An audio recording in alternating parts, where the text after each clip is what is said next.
Good morning મિત્રો, હું આજે અહીંયા તમાકુના ખેતરમાં છું. આપણે માણેકપુરા જે ઇલોલ પાસે હિંમતનગરની બાજુમાં ગામ છે એ કડોલી ગામની અંદર છું અને કડોલી ગામમાં આપણે ખેડૂત મિત્ર સાથે હું અહીંયા ઊભો છું અને તમે જુઓ છો કે આ તમાકુની અંદર આજે આપણે વેસ્ટેજની પ્રોડક્ટ વાપરેલી છે.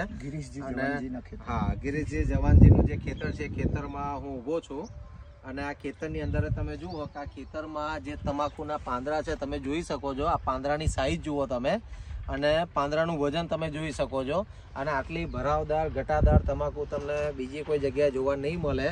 આ ખાલી જો આનું પરિણામ મળ્યું હોય તો આપણી એગ્રીની પ્રોડક્ટથી જે સાહેબશ્રીએ આપણે ખેડૂત મિત્રને આપી છે. સાહેબ, કઈ પ્રોડક્ટો તમે વપરાવડેલી છે? આમાં મેં શરૂઆતમાં ગ્રેન્યુઅલ હ્યુમિક વાપરેલું છે. આની અંદર ખાલી એક જ બેગ વાપરેલી છે, બરાબર. અને એના મિક્સ એગ્રી 82 અને હ્યુમિક લિક્વિડ આ શરૂઆતમાં પાયામાં મેં વપરાયું હતું. પછી નેનોટેક, પ્રોટેક, હ્યુમિક અને એગ્રી 82 એના સ્પ્રે કરાયો હતો 2 અને ત્યાર પછી ગોલ્ડ, હ્યુમિક, એગ્રી 82 અને નેનોટેક એનો સ્પ્રે છેલ્લે કરાયો.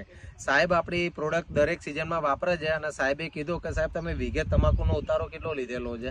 મારો હાઈવેસ્ટ ઉતારો છે પાક્કી બધું કાપકૂપ કરતા 95 મણ એક વીઘા. 95 મણ વીઘા પર છોડ 333 ગ્રામ તમાકુ મેં લીધેલી છે. ઓહો, વેરી ગુડ, વેરી ગુડ. તો સાહેબ, ભાવ તો જો કે અનઇવન રહેતા હોય છે પણ એ જયારે ભાવ આવ્યો હતો તો ત્યારે એ ભાવ પ્રમાણે કેટલા રૂપિયાની થઈ હતી તમારે? એ વખત તો સાહેબ ભાવ બહુ ઓછા હતા. હું શરૂઆતની વાત કરું છું. એ વખત તો લગભગ 300-500 રૂપિયા મેં વેચેલી. ઓકે, 300-500. મારી ઉંમર જ 63 વર્ષની છે. હું શરૂઆતની વાત કરું છું.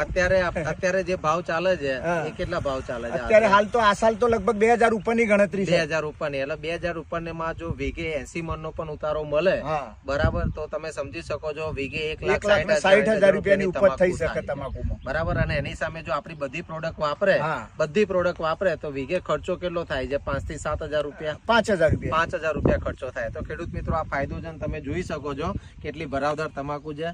તો thank you very much, wish you વેલ. અને હું આજે સાહેબ 63 વર્ષની ઉંમરના ખેડૂત તરીકે હું દરેકને સલાહ એ આપું છું કે ખરેખર વેસ્ટેજ કંપનીની જ પ્રોડક્ટ વાપરવી જોઈએ અને જમીન સુધારવી જોઈએ અને ઊંચામાં ઊંચું ઉત્પાદન લેવા માટે આ એક જ વિકલ્પ છે કે વેસ્ટેજ કંપનીની દરેક પ્રોડક્ટ વાપરો અને પૈસાદાર બનો. થેન્ક યુ, ધન્યવાદ સાહેબ, ધન્યવાદ.